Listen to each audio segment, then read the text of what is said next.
Well, New Zealand wool is a quality product. We all know that. And our farmers are some of the world's most significant wool producers. But declining commodity prices and an increase in cheaper synthetic materials has led to it becoming unprofitable. Now, on Friday, the recommendations from the past 2 years of a wool working group established by Minister Damien O'Connor were finally released.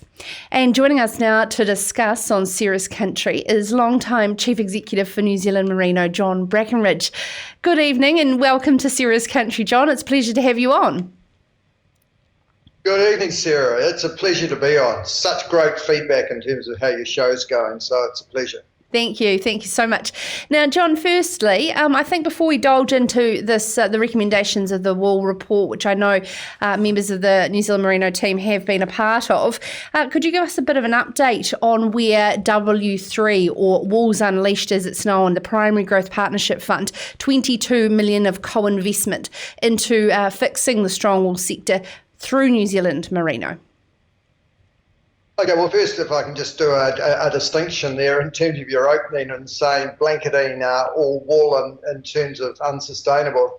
Of course, there is a distinction because fine wool, as a consequence of all the effort that went in over there for a number of years, is particularly strong and has been strong and has got very good contracts in place. So I guess the distinction of this conversation is about strong wool. And so in terms of the project that we're working on, Wool Unleashed, that's just gone through an independent verification and validation.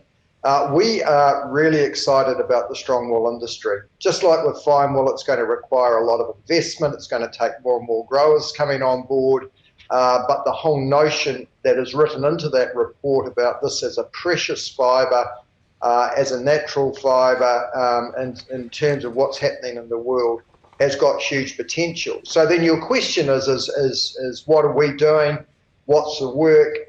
We've been developing more and more around the attributes and the benefits of this. We've got some key brands now, like we have in fine wool, now starting to roll out in strong wool. If you see around me here, you'll see the Glare-Up shoes. These are incredible. They're Danish design. There's something like 100% premium for the grower. And it's going on alongside the likes of Wallboard, where wool is going into whole new categories. So if we look at the new categories, we'll be launching some new inventions, new uses for wool over the next few months. They've taken, like with anything, time to build up. But in terms of immediate impact, I continue to be excited about wool going into and getting recognised back in the interior markets. You know, when Icebreaker came along, that wasn't necessarily a reinvention of or an invention of some new technology breakthrough.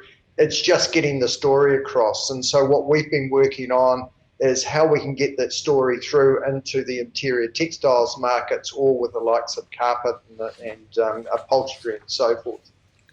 Okay, so they mentions here in this wool working group report and vision for a roadmap that we need validations to direct our investment from consumers around strong wool. When will we have a collective New Zealand wool story as opposed to the definition that only a lot of us within the sector know? Well, I think, what the report is saying is absolutely right. Historically, I think there's been too much focus has been done at a trade level. This is saying we need to now move into a far more sophisticated world, go and do consumer insight work, understand what's important to our consumers, and then develop the stories and the products and so forth to go with that. And I think it's terrific and open if that work can be done collectively and then shared across the industry.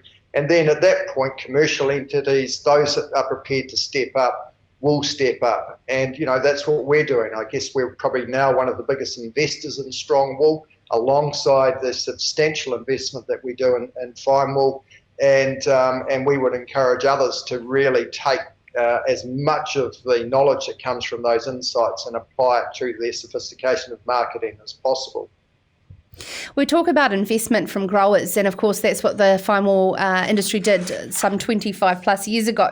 How on earth do strong wool farmers invest when it's a race to the bottom in regards to returns at the moment? Oh well, that's very easy. They come to us. They have the same model as fine wool. The growers that are supplying us are contributing with a 4% marketing and innovation fee. That in turn that's what we're investing. That's why we've got these new markets. That's why we've got this new innovation occurring. But I think, sitting back and saying, well, let's get somebody else to do for us. The growers that are running with us, just like with fine wool, they've said, we'll step up, we'll invest, and then it's over to us as a business to make sure that those returns come through. Now, in the report, that's right, this is going to happen over time. What's a little bit different here is that, we're a smaller part of the industry, but we're growing all the time. But it will happen as a consequence of investment and as a consequence of growers backing those organisations that are prepared to market and co-invest with them. Where would you like to see Crown investment in regards to wool research and wool capability, John? Well, I like the current model. I think co-investment where alongside individuals, alongside companies, alongside growers that are prepared to step forward and invest themselves, then to me that's demonstrating skin in the game. I don't think that Crown should just come along and say, hey, here's a gift. I think the industry has to step up like we're doing, and therefore co-investment is absolutely the way to go. And one of the last recommendations in this vision report is establish a governance and coordination capability. That just says bring back the Wallboard, does it not? Yeah, I wasn't quite sure because obviously I haven't been involved in that, but the bit that I got some confidence in with regard to that report was the outside-in approach. I think if we feel that the current industry is going to sit there and be able to come up with a solution, then I think we're really missing an opportunity, and that opportunity is for really successful enterprises who are competing in this modern world to come in and to have a look at us as an industry and say, you know what, here's what you should be looking at. So it's really, I think it's dangerous if we get the industry ourselves in isolation just to say we'll come up with a solution when the industry has got us to where it is. I think it's awesome to avail ourselves of outside-in thinking. Yeah, I said to Damien O'Connor last week, John, that if anything that's good that's come out of it so far is a little bit of organisation with the National Council of Wool Interests coming together and coming out of this. Are you starting to see collaboration actually occur now because things have got so dire in terms of price? Well, we've always been working in a collaborative manner. If you'll see that, with fine wool, with the trade, the exporters and so forth that we work with. I think that the opportunity for collaborative approaches is certainly there, but I think it really needs to be done alongside coming back to co-investment, where you're really co-investing in much more sophisticated ways of taking our product. So what do I mean by that? Doing the consumer insight work, coming up with the stories, coming up with the products that suit those consumer needs, then backfilling all the way. And I think one of the really important aspects of this that I think the trade really has to grasp is a transparency between that end market and the farmer. So the grower is aware as to what these companies are paying, so that all the good work that is occurring there doesn't get trapped at one level. It actually finds its way back, because it's just imperative that New Zealand farmers are rewarded for the incredible job that they do. I'd love to know what your brand partners think of how dire that strong wool market has got when they recognise the value of wool in general to their brand. Yeah, and in simple terms, they know that if the payment is not going through to the farmer, then they're not going to have an industry, they're not going to have supply, And that's why we're working hard with them to provide the points of difference so that they can justify the price points, and then together we're giving back substantial premiums. You look about the products that are around me here, there's about 100% premium over the current market that's going back through to the growers. The people from this brand, they come out, they meet with the growers, and we're very open with regard to what they're earning, how the whole transaction happens. And I think that's a very modern way to approach this. And I think it's imperative that New Zealand's sheep farmer shifts very, very quickly into these new type of models, because I'm really concerned what's going to happen to the New Zealand hill country if we don't get far more profitable models happening. John, lastly, while I've got you here, because it's great to have you on the show, of course, John Brakenridge is CEO for New Zealand Merino, of course, also head of the Tohono boot camp for many, many years, and the release last week, John, of the Te Taihao roadmap. I'd love to get your thoughts on what you've seen in industry leadership to see out this vision and implement it into a way that we farm and market our product. Yeah, really good question. I think we've probably got one of the best opportunities that we've had in decades as a country to reset and to shift from volume to value.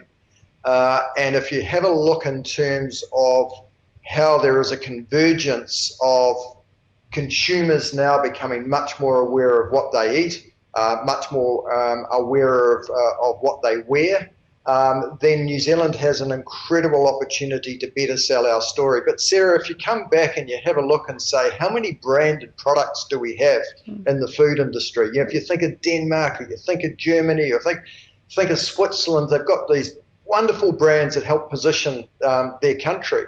But New Zealand at this point really doesn't have much in the way of products that help position us. And I think there needs to be so much more sophistication in our branding and our storytelling so that consumers can actually buy New Zealand products in the value-added manner. What would you like to see for the rest of this year, John, in regards to our progress made off the back of COVID? Absolute urgency with regard to what's currently being talked about. There's plenty of narrative. What I've just said to you, you've probably heard on the show a whole lot of times. Where I think we need to be distinctive is not in the what or the why, but in the how. And I think that really requires businesses to be stepping up and investing in the how. And, you know, Sarah, the main thing is to get some early runs on the board with this new direction. I think we've got to go for progress over perfection. We can't afford to wait. We need to be able to come in, and I'm looking forward to coming back on your show in a few months' time and saying, here is a proof point, here's a proof point, here's a proof point. Enough of the narrative, much more of the exemplars. Music to my ears, John. I had Chris Parsons, the new CEO for Rural Leaders, on the show last week, and what an absolutely outstanding, distinguished gentleman in terms of leadership in the sector. Do you believe that we have the balls to be bold enough? Oh, here's a question. To see out your vision? I think it's going to take courage to be able to do this, and I've met a whole lot of people that are in this industry, and I just think it's more like they've just got to have the confidence, and they've got to have the governance around them that's going to support it. But Sarah, they need to have the urgency. I just really want to reinforce the absolute urgency for this. If we don't move now, I believe that we as a country could really regret not only that we've missed the opportunity, but actually that we haven't in fact grasp it, and in fact that we actually shift more and more dependent upon our traditional commodity approach. So again, reinforcing, let's move fast, let's get the exemplars, let's talk about them, let's learn from each other, and the more that we get these exemplars out there, the more success, the greater the effect is going to be for transformative change. Fantastic way to end that. Thank you so much, John Brackenridge, as I said, the Chief Executive for New Zealand Merino, talking off the back of the wall working group report released last Friday. This is Sarah's Country.